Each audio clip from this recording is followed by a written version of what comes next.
gudoomiye ku-xigeenka gobolka Shabeellaha Dhexe dhinaca siyaasadda Maxamed Cabdi Sheekh Xantuu ayaa ka warbixiyay xaaladaha kala duwan ee ka jira degmooyinka Jowhar, Mahaday iyo Balcad wuxuuna tilmaamay in dhowr jeer ay ku soo laalaabteen fatahaada webiga Shabeelle maamulkuna uu muujiyay dadaal ay kaga hortagayaan balse loo baahan yahay gurmad caalami ah oo lagu bixiyo sidii loo maareyn lahaa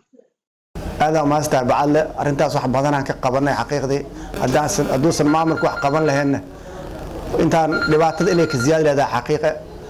ما هداي بلعد جوهر حقيقي وايد لبعت ويكجرتا أو القريمة كرو لبعت سامي صفتها دنوامد نلقى من جود أهير شيء لكن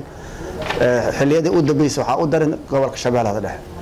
واحد بدنا أيوة معمل قبل كقبتي إلا أيوة سدح التول أم سدح الدجماء شيكتين واحد بدنا كقبلنا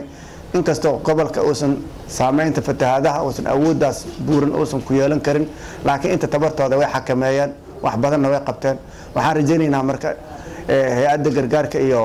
masiibooyinka ee federaalka iyo wasaaradda beeraha iyo dhammaan dowladda federaalka waxaan ka rabnaa in arrinkaasi soo jeestaan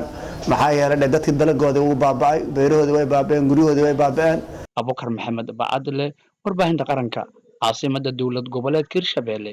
magaalada Jowhar.